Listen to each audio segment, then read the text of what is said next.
Before I start, I'd like to do a couple things. Let's see, Jeff, come up here, Jeff. Don't worry, you're not going to have to speak a lot. He's going to be my model. Come here, because look at this guy.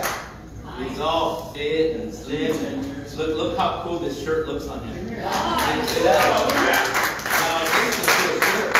It's a hot commodity, I'm telling you, right? People used to steal these from my laundry all the time. I don't know how many of these I lost when I was at the trade center. They take them out of my washer. Pastor Love, did they ever steal yours? Yes, sir. Yeah. These are hot, right? So, Jeff, you look really nice in that shirt. But we do have a new one here, and I'd like you to just hold on to it, okay? So, Jeff, see, a couple months ago, I think it was 2-3 months ago, I said I would love to give everybody a Church on the Street shirt, right? But I mean, we obviously just can't give them out like that, because then people, some people come and then we don't see them for months or years or whatever, right? So what I said is, okay, we'll give Church on the Street, church members, we'll give you guys a shirt. All you have to do is come to 20 services or get 20 signatures and I'll give you a shirt, right? And Mark was the only one who came up with his little card and had 20 signatures. So, Jeff, could you please, Mark, come up here, Mark. Yes, dude. He did 20 signatures in 2 months. Let's see, open it up. Jeff, you can open up and see. Let's see, will it fit him? Can he wear it or suit? Will it fit him? There you go, Mark. Thank you, Jeff. There you go. There's a Church on the Street shirt.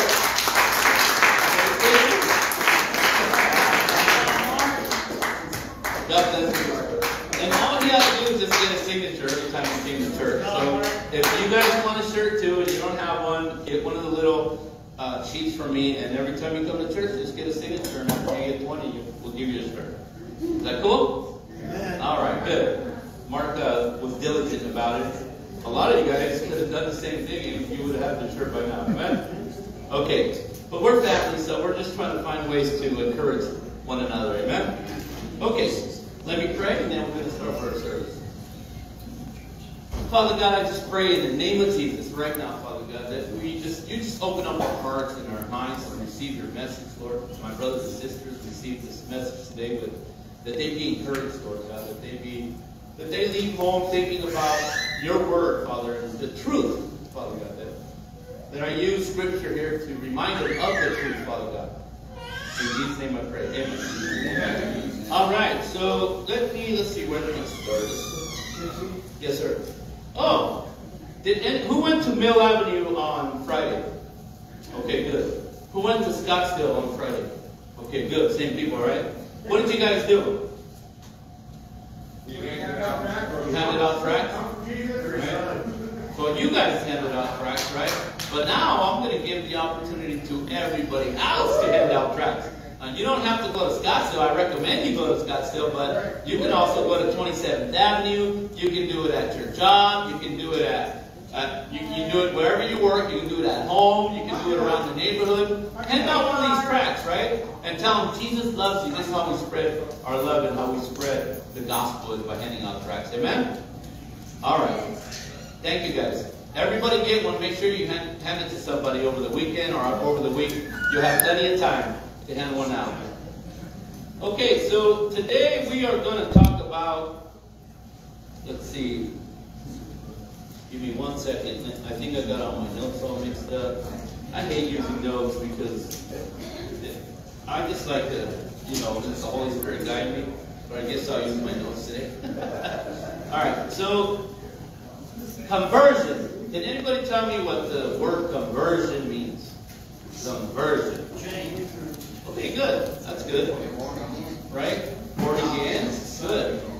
Right? So conversion is, if you look it up, right, in Google or whatever, it's going to tell you the definition is the process of changing or causing something to change from one form to the other, right? You know, like a caterpillar to a butterfly, right? Right? Like a born-again Christian, converted. You know, the hardest thing we're going through right now as churches, you know, this month for churches it gets difficult. You know why? Because we have to change, we have to get people to convert from the NFL to the NIV. You know what I'm saying? From the NFL to the NLT. Or from the NFL to the NKJ, right? KJ, King James Bible, KJV, right? Because people right now don't want to convert over.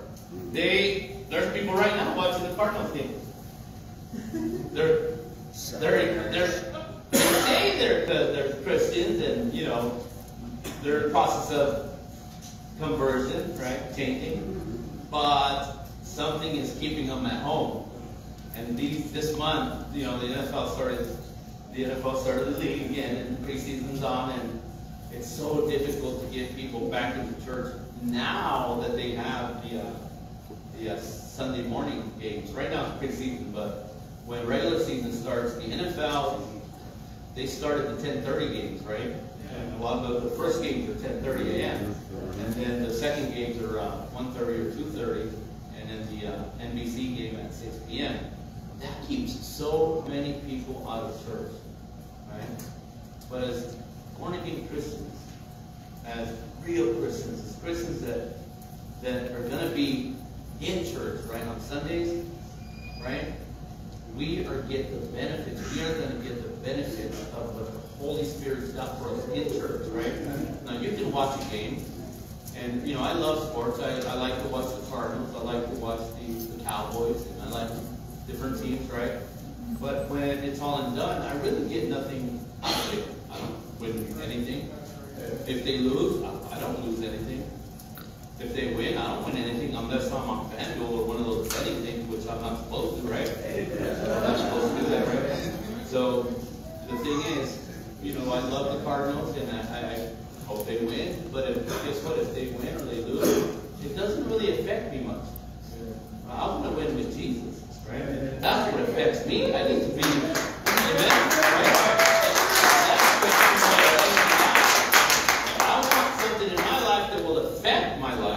That will have an impact in my life, and that's Jesus.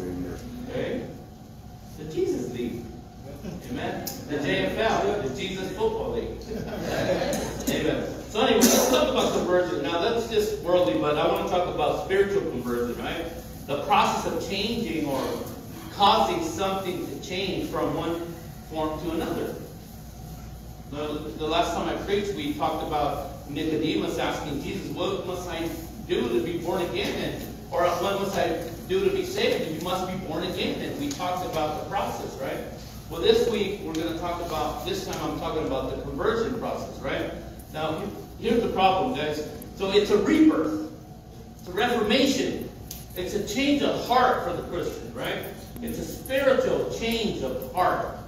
Amen? The conversion process, right? Now, there are those that are in conversion, and you might not agree with me on this or whatever, but we can talk about it. Like, you know, we're civil, we can talk about it, right? And then there are those who are converted. You understand what I'm saying? Paul of Tarsus, right, went through a conversion process, right?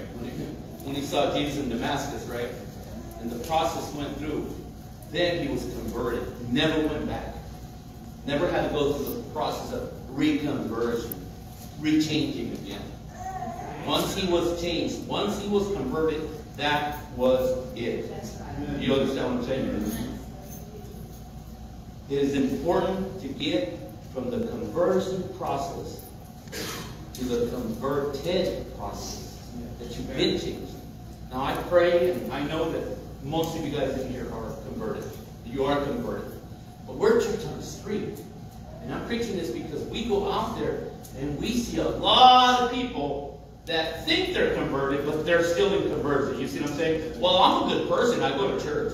But do you have a special relationship with the Lord? Do you have the Holy Spirit in you? Well, you know, I pray and I confess. But do you have a relationship with God? You see what I'm saying? And I'm going to explain what I mean. See, so many Christians today, they're stuck on the conversion process. They've been in the conversion process for years and years and years and years, right? And they're about to get converted, and then they pause because they want to go do something. You know, see what I'm saying? They want to go and, wait, I'm almost there, but I can't let this go over here.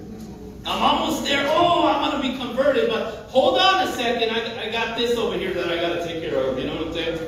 Right? It's a little baby pet sin that we want to pet. Oh, this little baby pet sin. I don't want to let it go. This little sin right here, I can't let this one go. I can't let it go. And you're going to be stuck in the conversion process, right? You haven't been converted yet, right? We need to get to the converted process. Paul was converted, right? What happened to Nebuchadnezzar? Nebuchadnezzar, after he went into the wilderness, right? And he was eating on the ground and became a beast, right? The Lord put him out there and humbled him. Boy, was he converted right after? Man, he was converted. In the book of Daniel, you'll read how he reformed the people, you know, in the time of Babylon. And he said, the Lord shall be our God. He was converted. He didn't go through the conversion process. He did not want to go through that again. Amen? Pastor Walt. You know, I don't know if you heard Pastor Walt, but Pastor Walt, he's been saved for how many years, Pastor Walt? 46. 46 years. Once he was converted, he did not go back. He didn't say, well, let me take a break right now and let me go see if maybe I can get another DUI. Right? Because I want to take a break from the conversion, from being converted and go back to the conversion process. You know, I got a DUI in 2001. Okay? Wasn't saved. 2001. That's a long time ago. That was the last time I ever got drunk. And you know why? Because they sent me to Tent City. And I hated Tent City. I could not stand Tent City.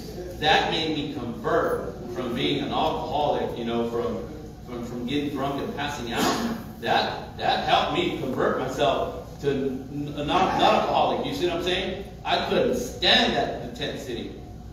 Especially in the monsoon. I don't know if some of you guys have been in the, you know, we're at Sarah Joe's Tent City. Especially in monsoon season when it was raining and the tents would fly out and people would fight for the fans. It was not good. I said, I don't belong here. I'm never coming again. Right? I will not drink again. I will not take another sip of alcohol again because I don't want to be drunk. I don't want to be in this tent again. Right? Converted me. Right? But the problem is, you know, I wasn't saved. And instead of drinking, I picked up other habits. Right? Which was bad. Anyway, conversion begins right here, guys. And here's why I'm telling you that, you know, we're Church on the Street. We go out to, we talk to people all the time, and people are, well, you know what? I am a Christian. I know Jesus. I'm in the conversion process. You know, I'm a good person. I treat everybody fairly. I give sometimes to the church. You know. Sometimes I go to church on Sundays. I'm in the conversion process, right? But here's how the conversion really starts, honey, how you can get to the conversion process, right? Conversion begins with repentance. Amen. Okay? We cannot come to God. We cannot be in the kingdom of the Lord. We cannot be in the kingdom without the repentance of our sin. Okay? I believe that, you know, for most of us here that are Christians and we're converted, that, you know, we have repented of our sins. But I'm telling you, there's a lot of people that are still holding on to that sin. They won't repent for that sin. Matter of fact, they won't let it go.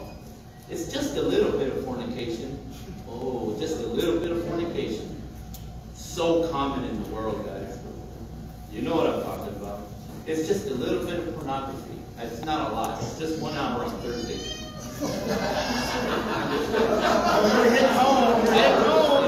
I'm giving you examples of things that I've heard.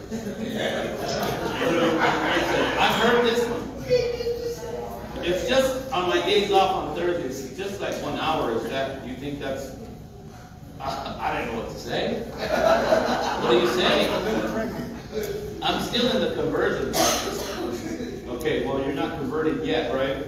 And you can't get converted. You can't be a converted, born-again Christian if you don't repent of your sin. You can't. Look what Isaiah. Let's look at Scripture. Okay, because I don't want you to say I'm a liar. Isaiah 55. Look what Isaiah 55 says.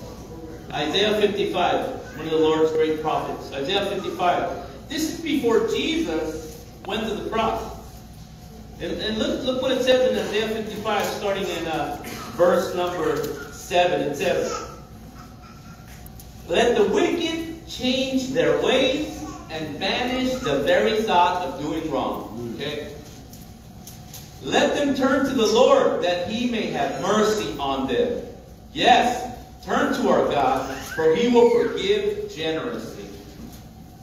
The Lord wants you to repent.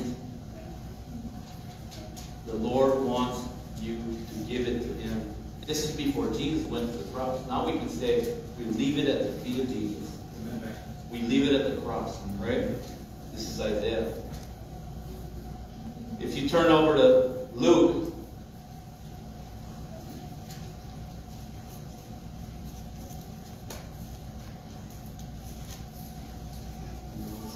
Luke 13.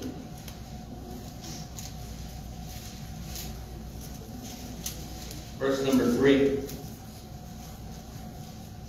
Well, let me read the whole. Let me read 1 through 5. It says, this is a call to repentance. It says, "About this time, Jesus was informed that Pilate had murdered some people from Galilee, and that they were offering sacrifices at the temple. Do you think those Galileans were worse sinners than all the other people from Galilee?" Jesus asked. "Is that why they suffer? Not at all. And you will perish too, unless you repent of your sins and turn to God. And what about the 18 people who died when the tower of Siloam fell on them? Were they the worst sinners in Jerusalem? No, I tell you again, that unless you repent, you will perish too." Amen? Luke 13, verse 3, right? Not at all. And you will perish too unless you repent of your sin and turn to God. Now, I believe that when you guys were converted, when you guys were born again, you repented of your sins, you accepted Jesus, and you repented of your sins. But we run into so many people out there in the outreaches and in Scottsdale especially, right, at Mill Avenue, that are still in this process. And I pray that if you're not there yet today, you'll have an opportunity to give your life to the Lord, to repent of your sins, right, and accept the grace that God has given you. How do we get there, though? How do we receive the Spirit? Right? We need the Holy Spirit in our lives so that we can get from conversion to being converted. The Holy Spirit needs to live in us, right? We need to accept the Lord. Okay, let's look at Peter. Let's look at what Peter said. Peter said in Acts chapter 2, starting in verse 38, Peter replied, "Each of you must repent of your sins and turn to God and be baptized in the name of Jesus for the forgiveness of your sins. Then you will receive the gift of the Holy Spirit." Praise the Lord. Guess what? The tub is out there today. If you want to get baptized today, if you want to get rebaptized, the tub is there today. Amen? Amen. But we need to have the Holy Spirit in our life. We need to have the Holy Spirit living in us so that we can be converted, or we're going to stay stuck on the process of conversion. Right? And I'm not saying it's bad to be in the process of conversion. It's good that people want to get to the place where they're converted Christians, right? But come on, the wages of sin is what? Yeah. I had a friend who every 30 days would leave the program. When we were in discipleship, and they would go and then they would, get high and do whatever they did. They'd come back, right, a month later or 2 months later, and they'd say, "Jason, do you think Jesus forgives me?" And I said, "Yeah, the Lord loves you. He'll forgive you. If He'll forgive you." "Okay, all right." Happy again, right? Joy. 3 months later, take off again. Do the same thing. Again, the same thing. Get high, do some crazy stuff, stealing, doing weird, crazy things. Come back. "JC, do you think God forgives me?" "Yes, God will forgive you. God loves you. He will forgive you if you repent." Okay. All right. Praise the Lord. Joe, here we go. Do it again. 6 months later, here we go again. Same thing. Same exact sin. Same exact thing. Right? Next time the person came back and said, "JC, do you think the Lord will forgive me?" And this time I said, "The Lord loves you. And He will forgive you. But I also need to tell you this. The wages of sin is what? The wages of sin is death." I didn't know what else to tell this person because I felt this. Was there any repentance in that? I don't know, but I didn't see that there was any repentance in it, right? I don't know that person's heart. Maybe they were repentant, but the thing is, they kept doing the same thing over and over and over and over, right? And I don't know why God has more grace on me than that person or that person more than, but I know God is good, and I know He has a lot of grace, and I know He has so much grace on me, right? And I've known God to have so much grace on other people that I just couldn't believe it. See? And it's His business to have grace on people. That's His business. I don't know why more people get more grace than others, but I know He loves us.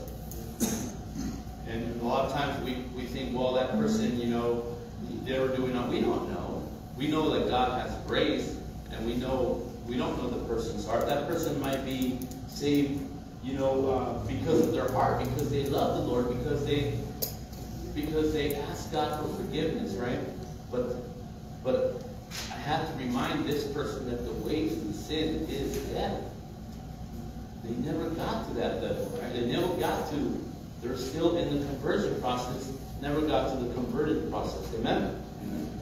Okay. Look at Romans 10:9. If we go over to Romans chapter 10, all right? Romans chapter 10. One of my favorite chapters. Starting in verse 9. How do we get there? How do we get there? How do we get to the saved process? How do we get to the Holy Spirit that we know that we're going to be saved? It says, if you openly, starting in verse 9, it says, if you openly declare that Jesus is Lord and believe in your heart. See, this is a matter of the heart, right? You can't just say it. It's a matter of the heart between you and God, because He knows your heart. That God raised Him from the dead, you will be saved. Right? For it is by believing in your heart that you are made right with God. And it is by openly declaring your faith that you are saved. That's why it's so important that these people out there that say, oh, well, I go to church every Sunday, and I give, money to the poor, and I feed the poor, and I'm a good person. But do you have a relationship with God? Do you believe in Jesus, who went to the cross for all your sins that you need to repent for, right? This is how you get saved. As scriptures tell us, anyone who trusts in Him will never be disgraced. Jew or Gentile are the same in this respect. They have the same Lord who gives generously to all who call on Him. For everyone who calls on the name of the Lord will be saved. Thank you, Jesus. Isn't that amazing? converted. We're not stuck in the conversion process, right? We have to go through this transformation process to become a converted Christian, guys. It doesn't, and God is not looking for perfect, right? I mean, Paul wasn't perfect. Pastor Wall's not perfect. I'm not perfect. He's not looking for perfect. He knows we're flawed. That's the way we are, right? But listen, I don't know how to explain this any better. Look, there are 3 stages of sin in my life that I went through. Okay, 3 stages of sin through my life, and I don't know what stage you're in as far as sin, because we all sin, we all fall short, right? But I don't know what stage you're in. Okay, that's between you and God. But I'll tell you, I'll share my stages. Okay. In my teen, when I was a child, that doesn't matter. I was a child. I didn't know any better, right? Under, say, 10 years. But when I became a teen and in my 20s, this is my first stage of sin. I knew of God. I knew who Jesus was, but I didn't really mind sinning. I did what I wanted to do, right? But there's consequences to the sins. Big consequences to the sins that I was committing, right? I mean, there was the DUIs, there was assault charges, things like that. Bad things would happen because then I realized, man, this stuff that I'm doing, these sins that I'm doing, right? I know there's a God, and I know there's Jesus. My mom, sent me to catechism, but I can't stop sinning. Like, this stuff is fun. That's my first stage of sin. Okay? Second stage of sin, when I started to, when I had a family, when my kids, when I had a son and a daughter, and then I got married. This is the second stage. Okay. Now I'm thinking more about, now I have a family, and I know there's Jesus, and I know there's God, right? But man, this sin feels too good. Like, oh God, I know you're there, and I know you can watch me, and I know you're there, Lord, and I love you, Lord, but this sin over here feels good. See? Many people are stuck on that stage right there. God, I know you're there. I know you love me. I know you see me. But, this feels good. I can't stop this. God, forgive me. Many years I spent in that stage, right? Like I said, I don't know what stage you're on. Think about it, right? You knew there was God. You knew He was watching you. You knew the consequences because you've been through them. But you're like, this feels good. Oh, God. You know what I'm saying? You know what I'm talking about? Right? So many years I spent in that stage until it's just unbearable. You can't take it anymore. You're in death because the wages of sin is death, spiritual death. Okay? This is the stage I'm on now. And I'm not perfect, like I said. This is the stage I'm on now. Oh God, I know that sin over there. That looks good or whatever. Or God, that sin over there. Oh God, that sin. But no, I don't want to hurt your feelings, Lord. God, I can't do it. Amen. God, I know, God, if I know that over there might feel good. And I know that over there is going to bring joy to me, Lord. But, oh, God, you've been so good to me, Lord. You've been so good to me. I don't want to do that. No, I don't want to do that, God. Oh, God, help me. I mean, I'm being real with you. Right? That's the stage I'm on now. Like, I don't want. God has been so good to me that I don't want to go back to that and go through the consequences of that sin over and over and over again. I have been converted. And you need to understand that you've been converted too. You don't need to go back to that sin. I temptations are on. Right? But I pray that you're there asking God for help when that temptation comes. Because temptation will come. The tempter is always there, listening, watching. He knows our weaknesses. He's been around many ages. Right? He knows how to play us. He knows how to trick us. Right? But you have overcome him through the blood of Jesus. You can use scripture. Amen. And he will run away. Like Sean used to say. JJ, what does Sean used to say? And the devil crushed, and Jesus crushed his head, and the devil what? The devil pooped his pants. Sean, that's it. Okay, and the devil left, and he pooped in his pants. Okay? Listen to me. You can all achieve this. Let's look at Romans. But how in this world? In this world, it's so hard. There's so much temptation everywhere. As soon as we got out here, there's going to be temptation at home. Right? Turn your TV on. There's going to be temptation on TV. Right? Well, you know, you can change the channel. I mean, you can walk away. Sell the TV. You can sell the TV. Thank you, Pastor. By the way, Pastor Zoe blessed me with an awesome Roku TV. And it's amazing. It's awesome. I try to walk away with my... I'm going to blame it on my wife. She's not here. Right? But I know how to change the channel. Right? I know the Holy... See, that's what's so important, that you let the Holy Spirit guide you and lead you. Because the Holy Spirit's going to tell you. It's going to show you. The Holy Spirit is always there working in you. Right? And look at this. Romans 12:2, one of my favorite scriptures. Romans 12, one of my favorite scriptures. In Romans 12, look.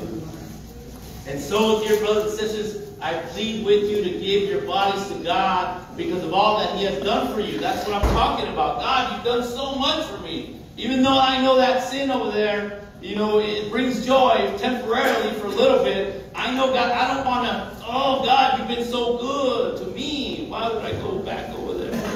Right? Why would I do that? It's a holy sacrifice daily. Let them be a living holy sacrifice, the kind He will find acceptable. This is truly the way to worship Him. That's how we worship the Lord. Amen? Every single day, you converted Christian. You got it? And this is the most important one right now in this world. This is the most important one right now. This is the most important scripture that you can take home today right now. Don't copy the behavior and the customs of this world. Amen. You're in the world, but you're not of the world. Amen? But let God transform you into a new person, into a converted person, by changing the way you think. Amen. That's what we need to be at. That's where you need to be at as a converted Christian. Amen? Amen. Oh, but I can't get there. I got there. Pastor Walt got there. Pastor Joe got there. You can get there too. This is important. This is important because we love you. You know, this is important to know, to share with others because we love them too. Your family at home, how many of these family members are going to reject you because you're going to tell them this? You know how many family members have rejected me because I've told them this? They don't want to talk to me no more. But I have peace. God has given me peace. You know why? Because I have you, brothers and sisters. I have you with me. You. We're family. You see what I'm saying? If I get rejected, that's okay. I have you.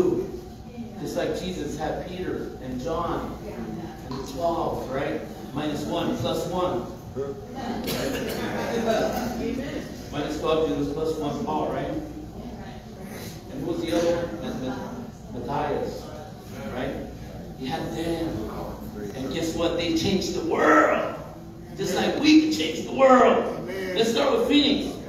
Let's start with the zone. Let's start with that breakfast. Los Angeles. Amen? Praise God.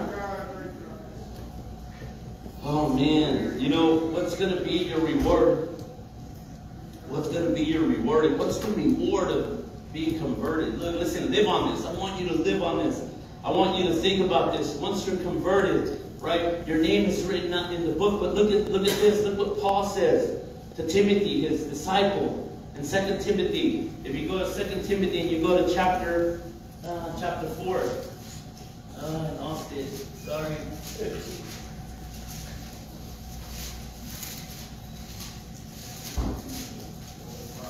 I took the little thing out. Here we go. 2 Timothy chapter 4. Okay, look at this. In verses 7 through 8, look what Paul said to Timothy, his disciple, whom he was discipling. This is like Pastor Walt's talking to JC and telling him, look, JC, if you do this, this is how you're going to end. This is how I'm going to end. Look, this is what Pastor Walt will say. 2 Timothy 4, verse 7 through 8, it says, I have fought the good fight. Hallelujah. Boom. Right? I have finished the race. I have remained faithful. And now the prize awaits me, the crown of righteousness, which the Lord, the righteous judge, will give me on the day of his return. And the prize is not just for me, but for all who are eagerly looking forward to his appearing. And that includes you, JC. That includes you, converted Christians. Amen? Praise God. And you can bank on that promise. Because God loves us. And that's where God wants us. He wishes that none should perish, right? Not even those in Scottsdale, not even those down at the zone. But I'm in conversion and I can't leave all that behind. Leave all that behind! That's not all, that's all I got. A broken TV and I saw somebody with a broken TV once. I said, well, it doesn't even work, but that's all I got on my paperwork. Leave it behind. You're not looking forward. You're not looking at what you got ahead. I was there too. I had one car. I ended up with one car and all my stuff in the car. And I looked at it and I said, that's all I got. And somebody said, you're stupid. Don't you see forward? You got way more than that car. Leave that car behind. Look forward. And now I have an awesome wife. Right? And I have 2 cars, and I have a bunch of other stuff that the Lord is giving me. But I let go of that old stuff that wasn't even supposed to be mine anyway. You got so much ahead of you, brothers and sisters. And this is what we need to let those people know in the streets, right? Amen. That cart you're pulling, that's not all you got. That's not all you got. I promise you. If you let me help you, if you let me show you, that's not all you got. Leave it behind. Throw that cart over there in the alley. But it's so hard for them to let it go. I know. It took me months. The police had to take my car. They had to tow it away. They towed it away and they put it in a, what do they call those tow yards? In the impound. And when I went to go get it, couldn't get it out no more. It's too much money. Okay? And I went and got a bike. Amen. Right? And I fell on my bike many times. And my car. See, God had to deal with me. And somebody almost slapped me silly and told me, you got so much ahead of you. And I remember that time. And I remember that they were not lying. They had the Spirit of God leading them. They were born again. They were converted people who were righteous, who were actually telling me truth. You guys are converted Christians. If there's anybody in here today that's not there yet, you have that opportunity.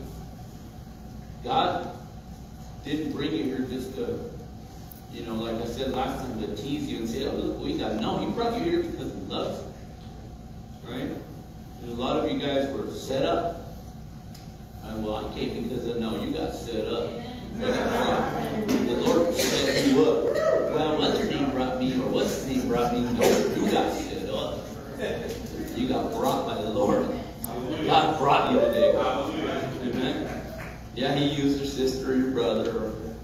somebody called you and said you need to be there, whatever. But it was God. The Spirit of the Lord brought you here to hear this today. And especially those that have families at home that are still praying for their families. Right? Look, I believe, earlier I was saying, I don't know why God has so much grace, but I believe that God had a lot of grace on me. You know why? Because somebody was praying for me. Amen. My mother was praying for me so much. And I believe God heard her prayers, and God said, oh, this woman, she keeps praying for this guy. Like the lady who was stubborn and just praying and saying, God, God, God, release him. And God probably said, I'm tired of hearing this lady. I'm going to do it. God is so good. And He's graceful. That's why God, I believe God has been so graceful for me. So I pray for people also. Amen. Stand to your feet. Stand to your feet. This is important. This is very important right now. Okay. It's okay to be in the process of conversion, guys. It's okay. I'm not saying it's not. I'm saying you have the power, the ability to be converted. You're converted, okay? But you have to ask God to help you get there. You can get there, right? And your heart's got to be right. You got to repent, right? The first thing is we got to repent and turn back from that awful sin, right? Or those things that we don't want to let go. You'll get there. You will. Most of you are already there. Okay? Right now, I'd like for everybody to just bow your head. Just bow your head. And this is a perfect opportunity to get right with God right now. To get right with God right now. And don't speak from your mind. Speak from your heart right now. Speak from your heart. And just say this to Jesus. Okay? Just say this to Jesus right now. From your heart. Now, see, the Lord is so good that He's given us choice, though. I can't force you. So this has to be coming from you, from your heart to the Lord. I'll give you the words, because the Lord, I believe the Lord, I believe God, through the Holy Spirit, is guiding us today, right now. And I believe God wants you to be saved and be converted. So just repeat this after me with your heart. Lord God, I repent of my sins. I accept Jesus as my Lord and Savior. Because He went to the cross for my wretched sins. Help me, Lord. Daily. Let the Holy Spirit guide me every single day of my life. In Jesus' name I pray. Amen. If you prayed that, you're converted.